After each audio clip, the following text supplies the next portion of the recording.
Assalamualaikum warahmatullahi wabarakatuh. Salam sejahtera untuk kita semua. Perkenalkan, nama saya Nita Juliana dari Fakultas Ekonomi Prodi Manajemen Universitas Nusa Putra. Adapun tujuan dari membuat video ini adalah untuk memenuhi salah satu tugas akuntansi manajemen yang diampu oleh Bapak Dr. Gustian Juanda. Di sini saya akan sedikit menjelaskan materi tentang akuntansi manajemen lingkungan, environmental management accounting. Baik, langsung saja. Definisi environmental management accounting menurut para ahli. Menurut Arfan Ihsan 2007, manajemen lingkungan yaitu identifikasi, pengukuran, dan alokasi biaya-biaya lingkungan dan alokasi biaya-biaya lingkungan hidup dan pengintegrasian biaya-biaya ke dalam pengambilan keputusan usaha serta pengkomunikasian kepada para pelanggan stakeholder perusahaan.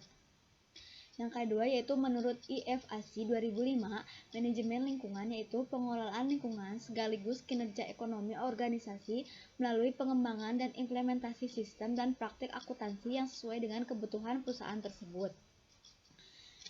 Sedangkan definisi environmental management accounting menurut secara garis besar yaitu istilah yang berkaitan dengan dimasukkannya biaya-biaya lingkungan atau environmental cost ke dalam praktik akuntansi perusahaan atau lembaga pemerintah sebagai dampak impact baik moneter maupun non-moneter yang harus ditanggung perusahaan.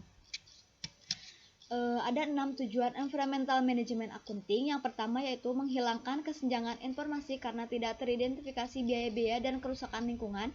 Yang kedua yaitu membantu perusahaan meningkatkan kinerja lingkungan dan kinerja keuangan serta pengungkapan informasi lingkungan.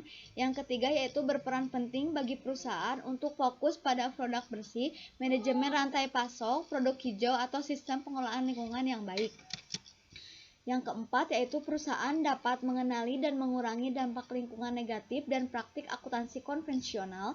Yang kelima, membantu perusahaan untuk mengidentifikasi manfaat lingkungan dan ekonomi dari aktivitas bisnis perusahaan.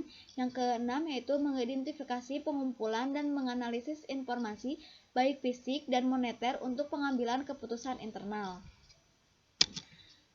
Ada 3 prinsip utama environmental management accounting. Yang pertama yaitu kepatuhan, compliant. Yang kedua ramah lingkungan, eco-friendly. Yang ketiga yaitu posisi strategis position.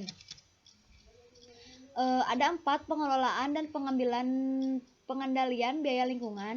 Yang pertama yaitu biaya pencegahan, prevention cost, biaya yang dikeluarkan untuk mencegah kualitas yang buruk dari barang atau jasa.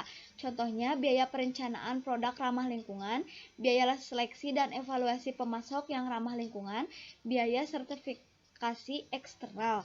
Yang kedua yaitu biaya atau pemeriksaan, biaya yang dipergunakan untuk memastikan serta mengidentifikasi kesalahan pada barang atau jasa agar sesuai dengan perusahaan yang ada.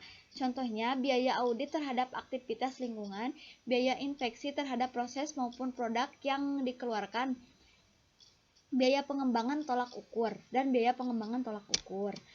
Yang ketiga yaitu biaya kegagalan eksternal, external failure cost, biaya yang muncul karena adanya kerusakan lingkungan akibat kegiatan perusahaan.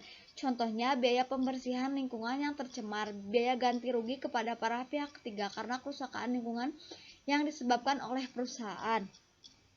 Yang terakhir yaitu biaya kegagalan internal, internal failure cost, biaya yang muncul akibat dari perusahaan menghasilkan elemen-elemen yang dapat merusak lingkungan namun masih dapat dikendalikan oleh perusahaan. Contohnya biaya pengelolaan limbah polusi yang tidak ramah lingkungan, biaya operasional dan pemeliharaan peralatan pengelolaan limbah polusi.